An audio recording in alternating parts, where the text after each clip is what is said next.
Hey everyone, welcome to October. And what's October known for in your mind?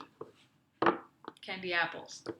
Yeah, that's like a lot of people say pumpkin spice. That's a big thing now. I feel like it starts in late August. It's getting closer and closer to summer every time. Um, when I think of October, I think of Halloween. So here on the channel where we talk about games, we're going to talk about some Halloween themed games. And I thought we would start off with a variant of a game that I'm pretty sure everybody watching this has heard of, and that is Munchkin. Zombie Munchkin, to be specific. This is a cool game that I think that everybody who plays games kind of comes across some variant of Munchkin. I know myself, I've played multiple types. I played Marvel, I played the basic one. I have the Call of Cthulhu themed one. They're post-apocalyptic. There's a lot of different types.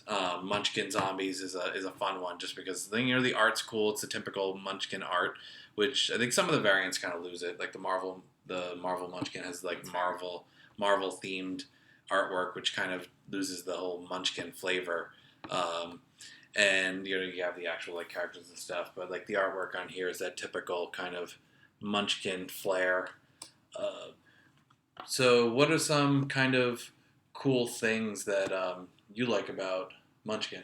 I like that I get to be really rude, and when you think you're gonna win, I just take it away from you with some really obnoxious card or a wandering monster. I just like it's a game where I get to be obnoxious. Yeah, it's kind of about screwing over your friends. That's kind of the what Munchkin boils down to. That's fair. The person who wins in Munchkin kind of is the person who's lucky enough to be the one who's right on the cusp of winning, right when everybody else runs out of cards to screw over their friends. If you're the first one up, everybody's kind of loaded up on you, and you're not going to win. You're better off just kind of waiting. The cool thing with Munchkin, like in my opinion, is just the fact that it's a low entry level game. Like it's not something that requires a ton of explanation. It's not something that requires a lot of complex like rules understanding. There's rules. I mean, you might have to bust out the instruction booklet a couple of times, but the once you've played through it, you're not going to forget how things work or anything like that. There's nothing that's particularly complicated.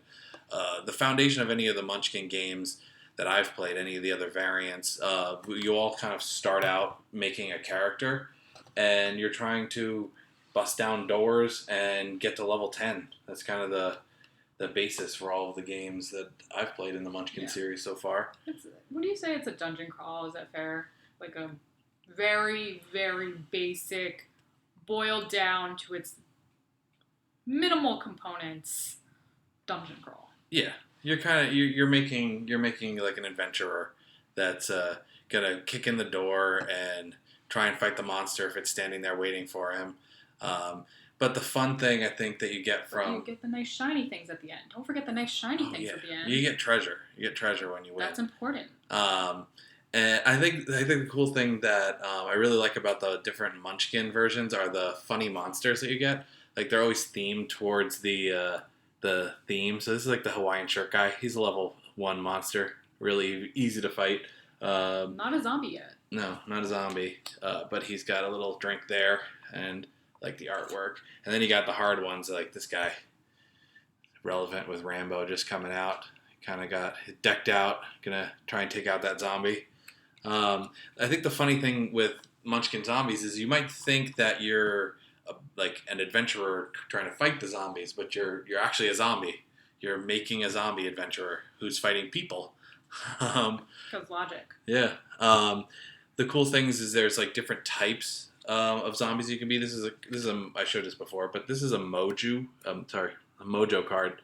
You can't read. Yeah, it's a mojo card, and you can have kind of different abilities based on what type of zombie you are. So this one's a voodoo zombie, and the voodoo zombie is able to draw a face-up treasure card whenever they play a curse on another player. Curse cards are like, they can vary in a lot of different ways. This one makes you lose your headpiece, but it's basically losing your head in the picture.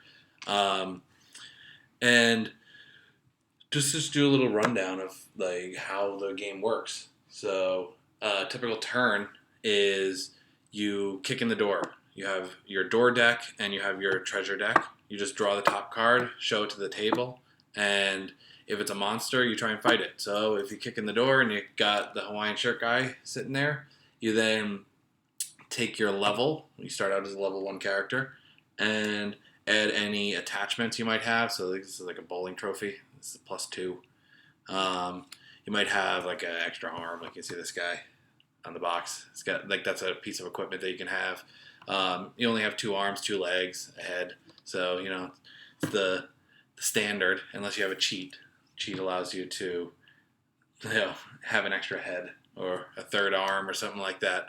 But so you add all those bonuses up. You add any powers you might have because you're the type of zombie you are, and you fight the monster. But your favorite part of the game is when you try and fight the monster, what can happen? I can screw you over. But powers are separate then. Zombies and Mojo, and then you have powers, like, isn't that separate? Yeah, but the powers are based off the type of zombie you are. Like, can't you only have certain things based on the type of zombie you are? Am I confusing this with the Marvel version? Yeah. The Marvel one has some different rules than the other one has, just because, it's got to be special. But, there's different powers you can have. But, like, if you're a specific type of zombie, you're a voodoo zombie. And let me see if I can find a power card here that I can show you guys. Like a power card would be like you can be a fast zombie.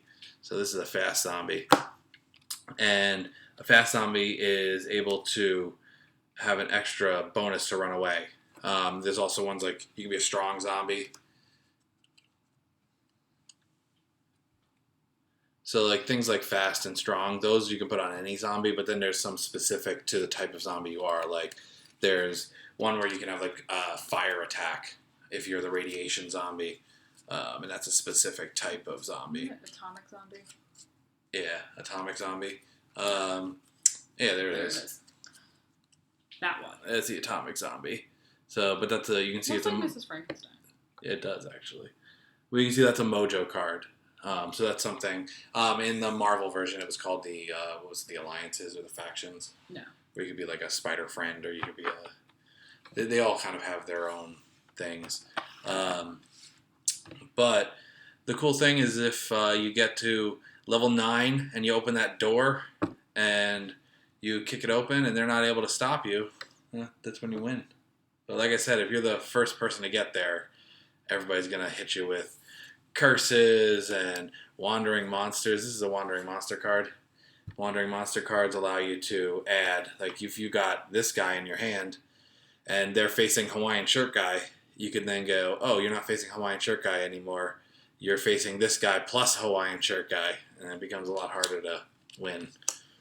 I like Munchkin. I feel like we've busted it out with a lot of different types of company and different skill levels in terms of gaming, and nobody really has a problem with it. It can last a while. It can drag on if you have a team that like a group of friends that really wants to screw each other over. It can get pretty cutthroat too. But if you're just kind of having fun with it, it's a good time. It's something you can bust out with a lot of different types of people. What are some things that you really like about Munchkin Zombies? I definitely like that it has that screw you over mechanic going. But I think this one is not quite as severe as, let's say, the Marvel version, which we spoke about. The Marvel version will sit there for literally an hour just keeping each other from winning because there are so many cards to add on to a monster to mess the other guy up. We reference the Marvel version a lot because it's the one that I personally have owned for the longest period of time and we've played with the most people. But honestly, we kind of got tired of it because it would get too cutthroat. There's too many like different powers and too many different ways to kind of break the game almost. But full disclosure, we've had extended bans on that game in our household because of some problems with that particular version. Just being honest.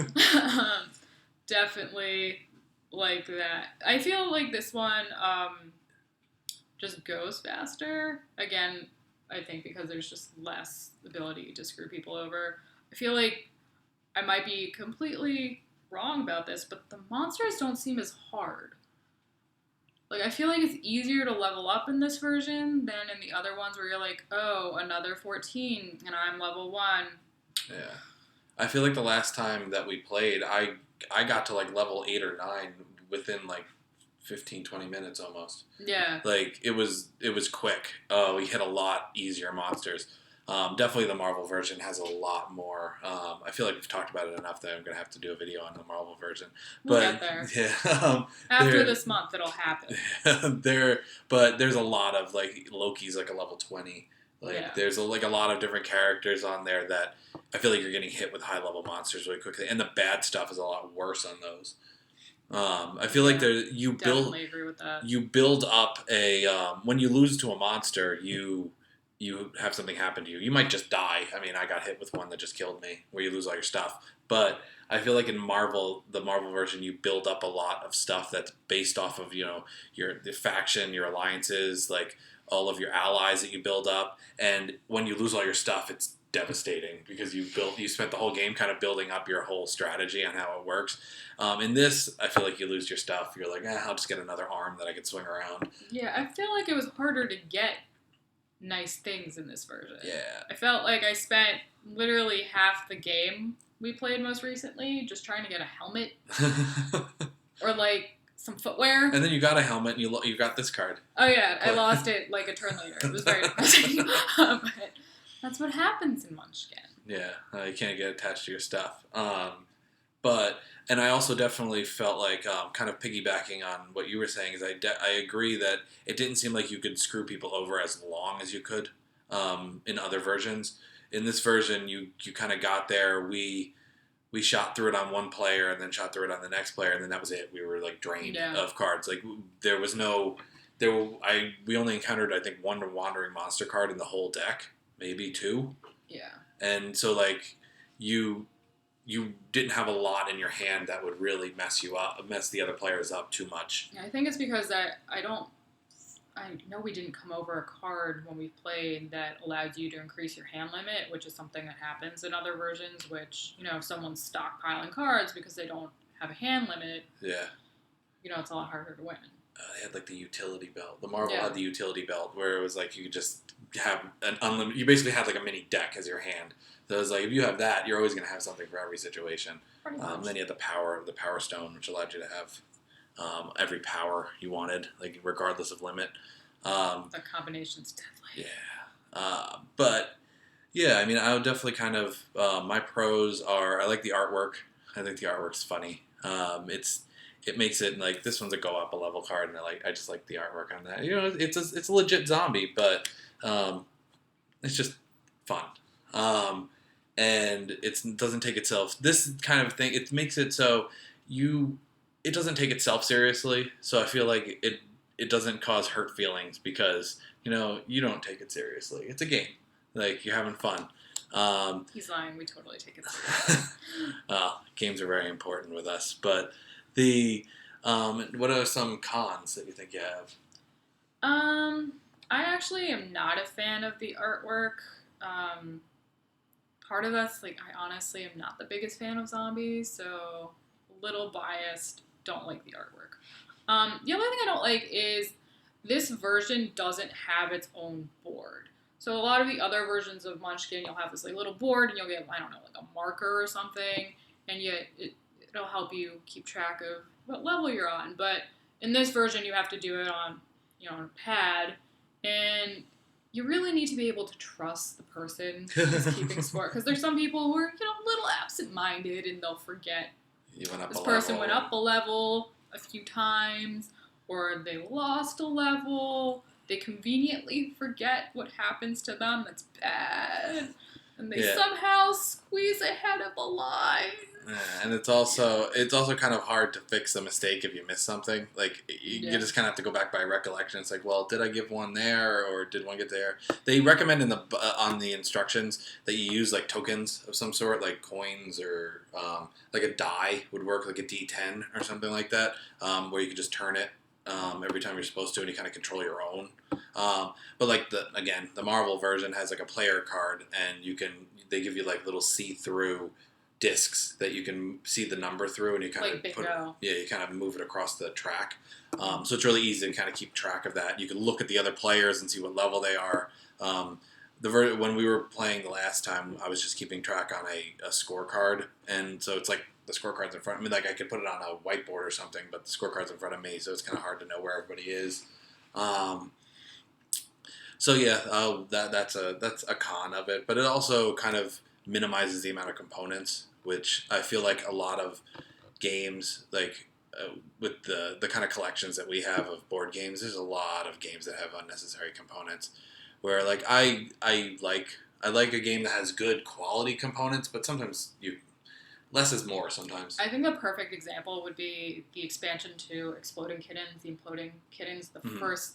I think it's the first marker totem. It's just like this giant cone like you'd see on dogs when they bite themselves too much. And it's literally the reason why the box is so big. Because it doesn't fold up very well, and it's like, like this tall pretty much, and it's just ridiculous. It's unnecessary for a very simplistic card game. I mean, you could literally just do a little kitty meeple and everyone would be happy, because who the heck doesn't love meeples? But, yeah, it's definitely true. Sorry, I digressed there a little bit. Exploding Kittens will come after October. I mean, they're black cats. It could be October. We'll see, guys. Yeah. But in terms of my cons, we were talking about the components. I would say just it has a little bit of a lack of variety. I mean, I know it's zombie themed and it's Munchkin, and there's not going to be so much too much variety. I guess I'm kind of looking for a happy medium between some of the more complex versions of it and the more simplistic versions. But it's the same basic gameplay at the end of the day. I would like to see something that goes a little bit beyond taking the theme and just kind of flavoring the cards. I want to see maybe a little bit of an extra mechanic thrown in on something. Like if you're gonna make the same game over and over and over again with different themes, just basically reskinning it. It would be kind of nice to throw a different mechanic in there, like a different something that kind of changes the gameplay. I feel like Marvel tried to do that and kind of just took the aspects of the game that could make it drag and just made it worse. I think they kind of went the wrong direction. But we'll see I don't think Munchkin's going anywhere for a long time, so we'll kind of see what the future holds with it. Any final thoughts? What's your score? Oh, well, again, everybody loves rating out of 10. Not a fan of the zombies, but I do like Munchkin. Just did not feel like this version gave you enough of that ability to really mess with your friends. And I need that in my life. So, I'm giving this a 5 out of 10. I am harsh. I am the harsh critic of this pair. Tough crowd. I mean, I like it for the theme. I like zombies. I mean, I spend a lot of hours playing Call of Duty Zombies. So, it's very different art, but, I like zombies. And, hey, Walking Dead shirt. Walking Dead's coming back soon after we're filming this. So I like the theme. I like the artwork. That was a con for you, but it was a pro for me.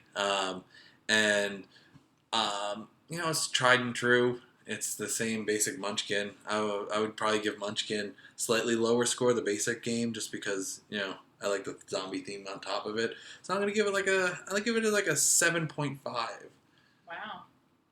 Nah, I'll give it a 7. 7, final answer. I think it's something that anybody could kind of pick up and have fun with. And if you have somebody who's played the game, it's really easy to explain. And if you're just picking it up and opening the box and reading the instructions, it's pretty easy to get a hold of it. Like in less than 10 minutes, you can get a whole handle on what you're supposed to do with the game. And you might have to glance a couple times, but not really much beyond that. So stay tuned to the channel for the rest of October and see a bunch more Halloween-themed games. I'm going to leave you in anticipation. I'm not even going to give you any clues or anything on what's coming up. Harsh. So, this is Elaine. She's going to be featured in a lot of our Halloween-themed gaming episodes. And beyond that, you're going to see her in some Let's Plays and things like that. I'm Jeremy, of course. And thanks for joining us. Happy Halloween.